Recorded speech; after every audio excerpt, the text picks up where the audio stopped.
Bueno, entonces damos inicio a la presentación. Listo. Vamos el proyecto de nosotros se basó en realizar un protocolo para el muestreo de contaminantes orgánicos volátiles en el laboratorio de calidad del aire. Entonces, ¿por qué la importancia de poder realizar un protocolo para los contaminantes orgánicos volátiles? Primero, porque dentro del contexto nacional y ya esto es distrital, en Colombia ha habido un desmesurado crecimiento urbano que se ha visto reflejado también en una descontrolada actividad industrial que no se ha podido manejar muy bien dentro de las ciudades, y esto ha llevado también o conllevado a enfermedades respiratorias que posteriormente han sido digamos, relacionadas también con las actividades industriales, más específicamente con los contaminantes que emiten las industrias. Dentro de Bogotá específicamente, la Secretaría Distrital de Ambiente para el año 2010 encontró que en Bogotá se han emitido 60.000 toneladas año de compuestos orgánicos volátiles. Y como tal, digamos que han desarrollado o han conllevado esfuerzos para poder controlar las emisiones de compuestos orgánicos volátiles dentro de la ciudad. Entonces,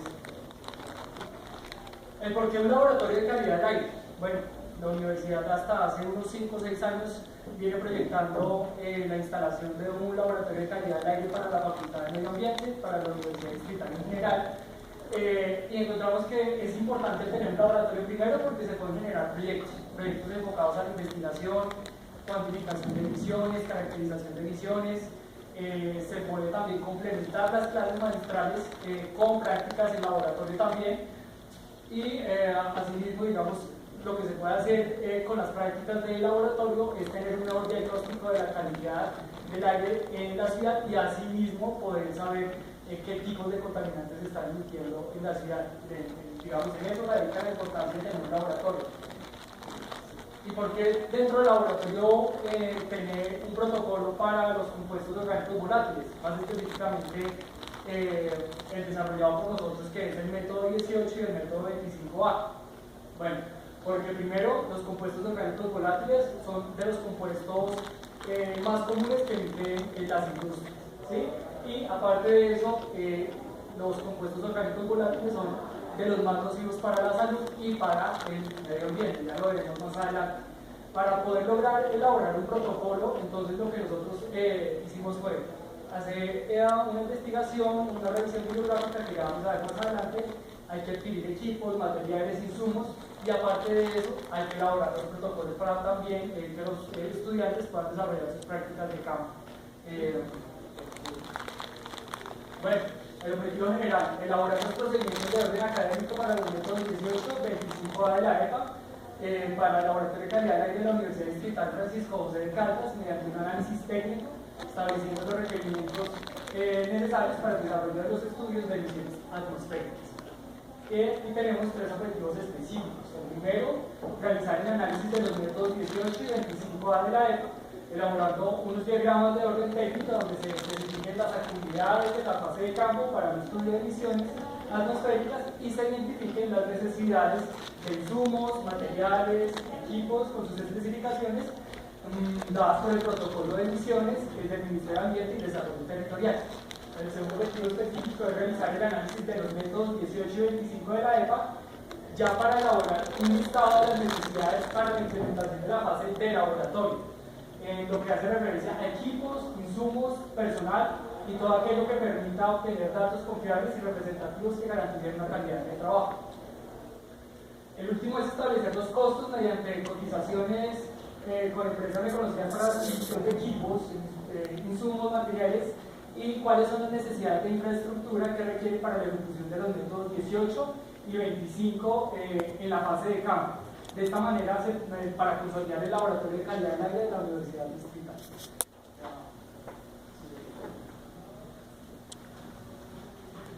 Los compuestos orgánicos volátiles, como se dan cuenta, son bastantes, o sea, son aproximadamente, nosotros hicimos una tabla que está al final en los anexos, que más o menos cuantifican unos 100. Estos compuestos orgánicos volátiles, a pesar de ser compuestos, como dice, que son orgánicos, tienen contenido de carbono, tienen oxígeno, tienen fósforo, azufre y otros compuestos. Estos compuestos tienen la propiedad de ser muy volátiles a la temperatura ambiente, ¿sí? También se dice que estos compuestos son utilizados en las industrias como tienen una clasificación, digamos, dependiendo al uso que se le dan. Los más comunes en la industria son los que son los disolventes, ¿sí? También tenemos clasificaciones, digamos, la clasificación según su peligrosidad, que aquí están unos de los que están dentro de los compuestos, se pueden clasificar como extremadamente peligrosos o pueden causar daños significativos al medio ambiente, pero igual son muy extensos, igual la mayoría no se ha detectado bien qué daños puede afectar directamente en el ambiente y también en la salud. Estas son las clasificaciones, como les decía, los de la industria, que son como los más comunes, que son los usados básicamente para las industrias, digamos, para las industrias de pintura, para las industrias para estas.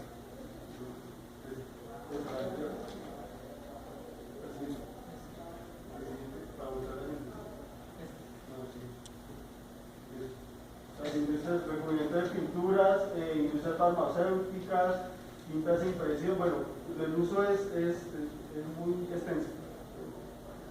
¿Qué fuentes pueden generar VOX? Digamos, hay dos tipos de fuentes generadoras de VOX.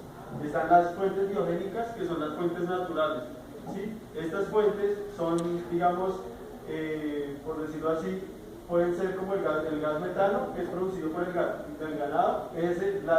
El metano directamente es un compuesto orgánico volátil, ¿sí? También, digamos, pues ahí no está dentro de la presentación, pero también la generación de, digamos, los rayos eléctricos pueden producir la generación de VOX. No directamente los producen, pero hacen que los compuestos que estén dentro del ambiente se puedan transformar en VOX. También hay otros generadores de VOX que son por las fuentes antropogénicas, que, como decía anteriormente, dentro de estas fuentes antropogénicas están los más importantes, que son los disolventes, y dentro de esas están las artes gráficas, lo de las pinturas, exportación de petróleo y asfaltos y muchos más. Los efectos en la salud que tienen estos compuestos son muy variados, ¿sí? Dependen de la exposición que uno tenga y también depende del tipo de contaminante al que se ponga, ya que ya hay una gran variedad de ellos. Pero digamos hay unos efectos más o menos ya clasificados, que son como unos efectos a corto plazo. Si uno se expone directamente a estos por un corto plazo, puede tener, digamos, irritación de los ojos, dolor de la cabeza, mareo, bueno. Y también hay unos efectos a largo plazo, que digamos es para la gente que ya directamente está expuesta a esos compuestos todos los días. Entonces, dentro de esos puede tener lesiones en el hígado, riñones, bueno, etcétera, cáncer, son cancerogénicos, carcinógenos, bueno, es muy variable los efectos que pueden tener. También hay unos efectos en el ambiente, ¿sí? Ellos, digamos, aquí a nivel troposférico, se generan, digamos, una fábrica genera VOX, ¿sí? Cualquier tipo, digamos, cualquier tipo, puede generar el VOX. El VOX reacciona con los óxidos de nitrógeno que están en el ambiente y esos mismos pueden generar ozono troposférico, que para nosotros es muy perjudicial, ¿sí? Puede generar el smog fotoquímico, eso reacciona con la luz y hace que, pues, esa se puede ver como una nube negra en el ambiente, de acá se puede ver perfectamente en la ciudad. También es precursor de la destrucción del ozono estratosférico. La mayoría de estos, pues no la mayoría, como la mitad más o menos, de estos compuestos pueden llegar a la atmósfera, no se descomponen en la atmósfera. Hay algunos que se descomponen, pero algunos de ellos llegan hasta la atmósfera, que más o menos por encima de 10 kilómetros, pueden llegar cuando llegan allá, o sea, no se destruyen, no hay ningún proceso, digamos, de la atmósfera que los destruya, y al llegar allá van a hacer que se destruya el ozono estratosférico, que es lo que hace que ingrese el sol aquí directamente. Bueno, en cuanto a la normatividad, digamos que la normatividad para los compuestos orgánicos volátiles está, la dimos como en dos. Por una, son los protocolos internacionales, que dentro de estos, los más importantes que tenemos es el protocolo de Montreal. Primero que todo, bueno, el protocolo de Viena, que el protocolo de Viena restringe, digámoslo así, bueno, restringe no, sino que lo que hace es, ¿cómo podría decirse eso? Como monitorear y regular todos los productos que puedan emitir compuestos orgánicos volátiles, ¿sí? Desde la producción, la importación, la exportación, todo en materia de comercial. Entonces todos los productos que puedan contener compuestos orgánicos volátiles se empieza a regular con la firma del convenio de Viena.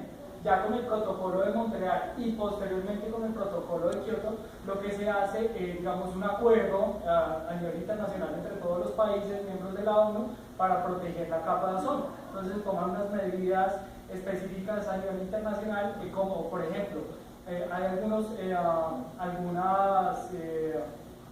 se llaman? Abonos o con lo que fumigan, algunos fumigantes para la agricultura que se utilizaron durante muchísimas décadas, que contenían compuestos orgánicos volátiles.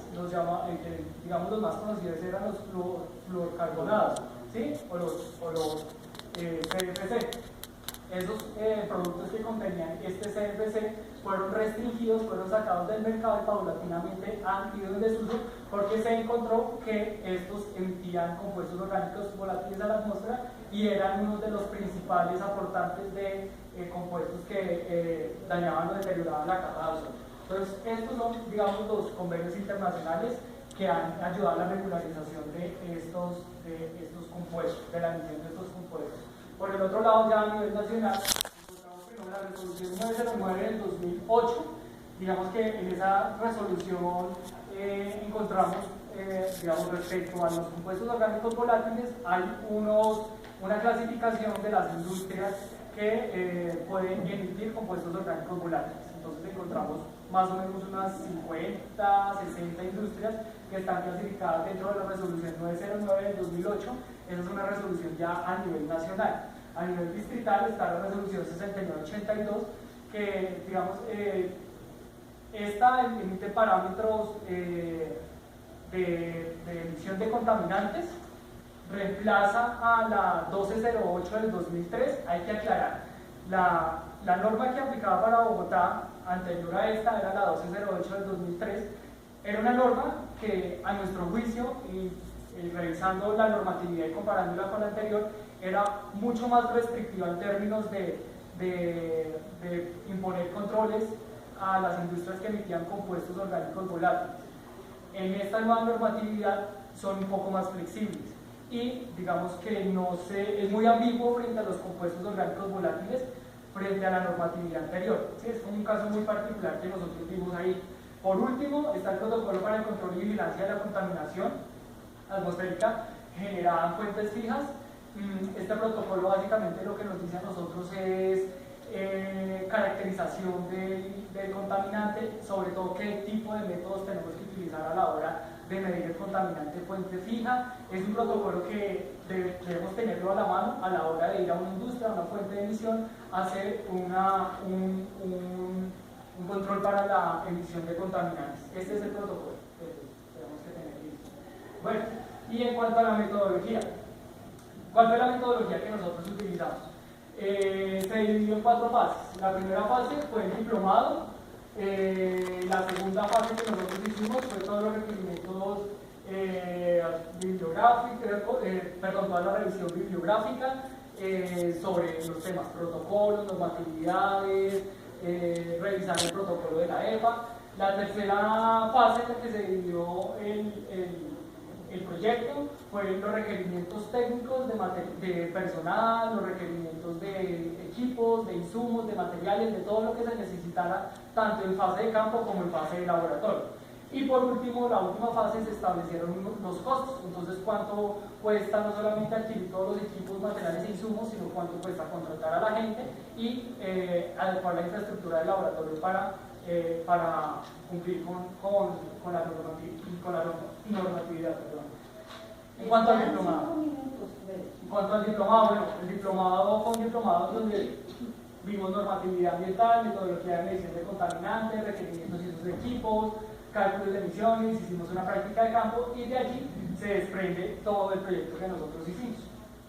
Pues, antes de realizar un monitoreo de emisiones atmosféricas, se deben tener ciertos conocimientos antes de la fuente que vamos a monitorear. Entonces nosotros quisimos también enfocar, pues crear el proyecto también con el hecho de darles como unas pautas que se debe hacer antes de realizar el monitoreo. Entonces pues creamos unos cuadritos donde lo primero que se hace pues el conocimiento de la fuente de emisión, identificar el tipo de sustancia o de industria que emite, de contaminante que emite la industria, identificar por qué método es recomendable medir COPS, ya que el protocolo que hablaba Freddy, él nos dice que según la industria, esta industria nos puede emitir ciertos tipos de contaminantes y nos dice por qué método lo podemos medir, y adicional a eso los métodos preliminares para realizar el monitoreo, que son estos métodos más o menos, que son el método 1, 2, 3 y 4 de la EPA,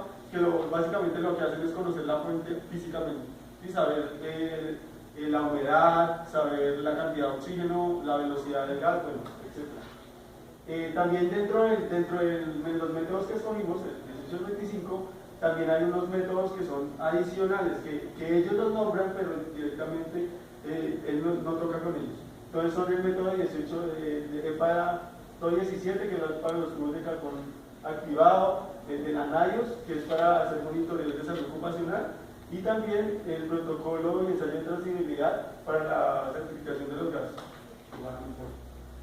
Los métodos de muestreo para VOX son, como ustedes pueden ver, son bastantes, ¿sí? Pero pues la mayoría de esos, digamos, lo que es método 18 tiene bastantes métodos que probablemente los enfocamos por la metodología de medición es la misma, que es cromatografía de gas, pero la metodología de extracción es diferente, eso es lo que varía. Y los demás, como el método 25, también no es la metodología de extracción lo que importa ahí, sino básicamente lo que están viendo es a qué industria está midiendo los compuestos. Digamos, el método 18 de la EPA, básicamente lo que tiene son 4 métodos, como vimos anteriormente, y uno de esos es el de la bolsa Tetra.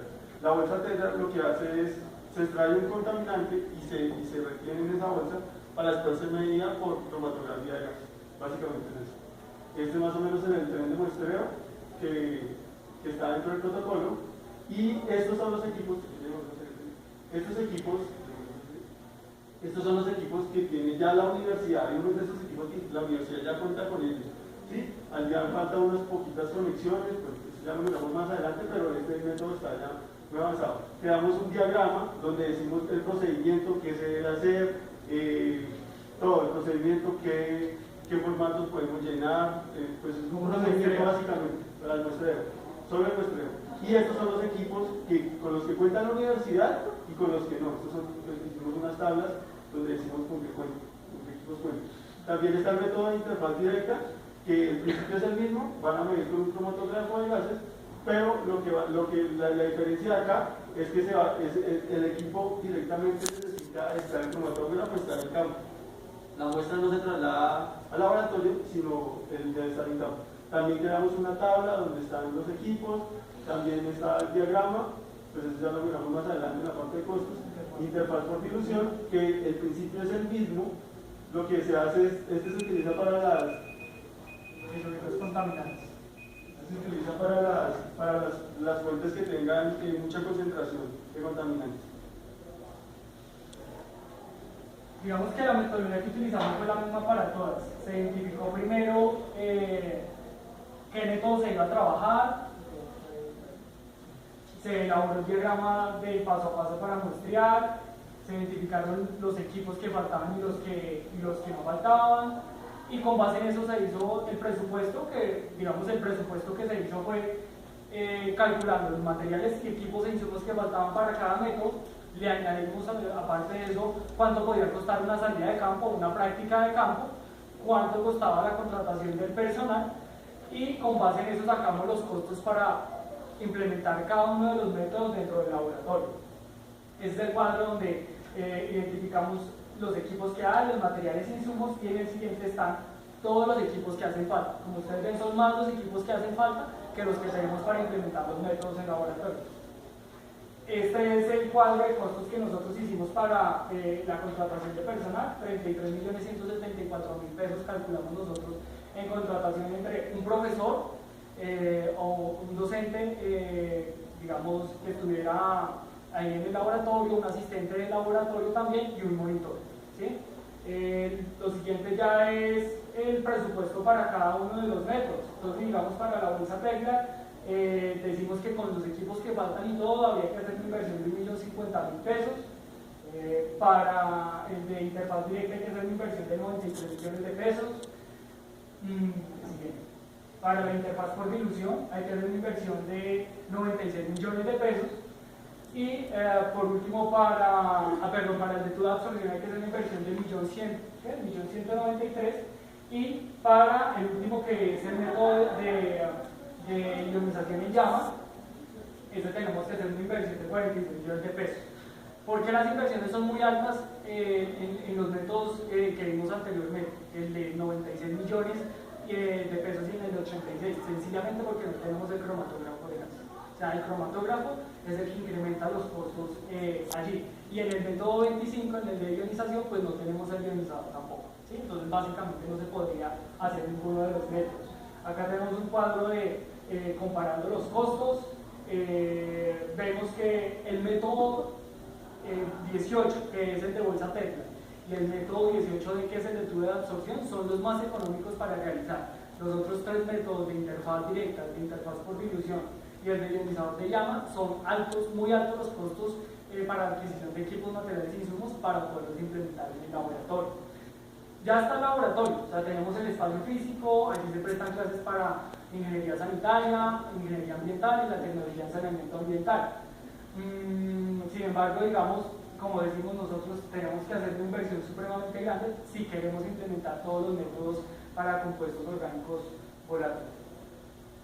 Al final, acá está el presupuesto, el valor para cada uno de los métodos, ¿sí?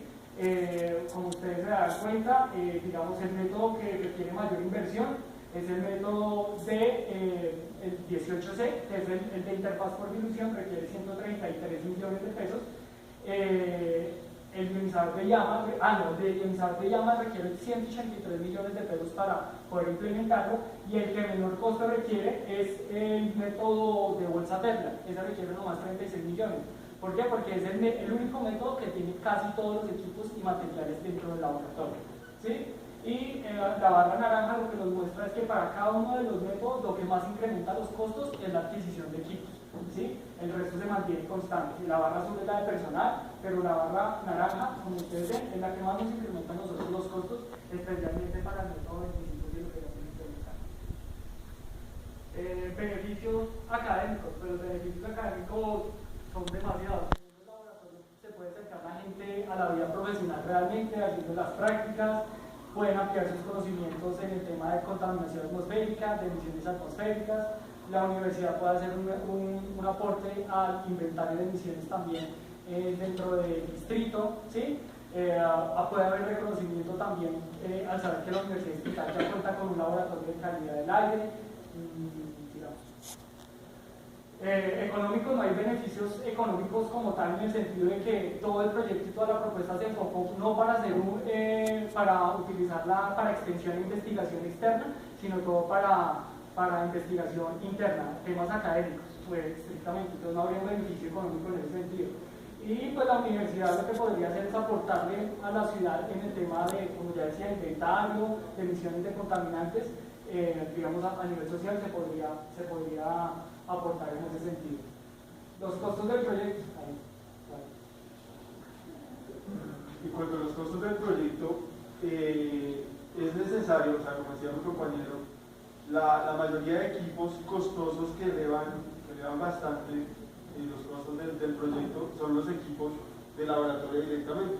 Pero como el proyecto está enfocado a la parte de realizar el monitoreo de campo, no es necesario pues no sería necesario comprar esos equipos, ¿sí? Lo ideal sería adquirir los equipos de los métodos que no necesitan esos equipos, como son el 18A y el 18D, que es el tubo de absorción y el de la bolsa Tetra. Son los más económicos en cuanto a equipos. El personal, como decía, es muy...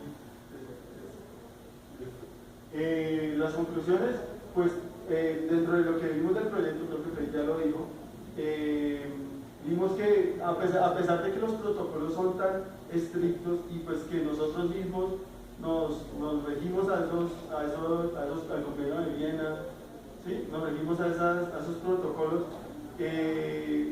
la normatividad no está diciendo nada frente a eso, porque la normatividad es muy flexible frente a estos contaminantes.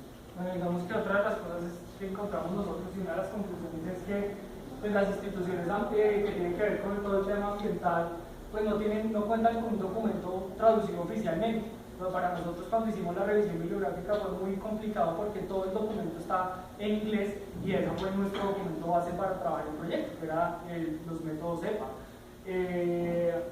Nosotros averiguamos y la Secretaría, digamos, no tiene un documento oficial o traducido con el que puedan trabajar, ellos tampoco. Y pues digamos que creemos nosotros que con la aplicación de los protocolos internacionales que existen, con el protocolo para el control y vigilancia de fuentes fijas y con la normatividad que tenemos en este momento, si realmente se aplicara de manera correcta, podríamos decir que podría haber un control en la emisión de los compuestos orgánicos volátiles. Sigamos.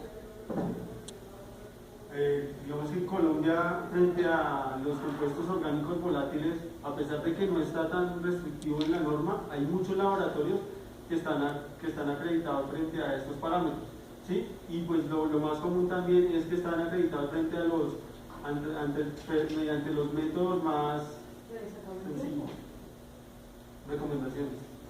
Las recomendaciones es que la universidad cuente con una base de datos de proveedores para nosotros poder manejar más fácilmente el tema de adquisición de equipos y que cuente con un espacio adicional para poder guardar los equipos y como los métodos necesitan también unos gases, entonces que tengan también un espacio específico para poder guardar los gases que se necesitan para la aplicación de los métodos. Básicamente es una recomendación que nosotros tenemos ahí. Eso es. Son recomendaciones de orden técnico, ¿no?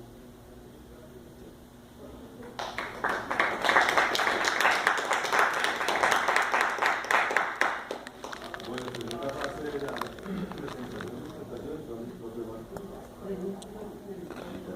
Bueno, básicamente tengo dos preguntas. Por favor, breve.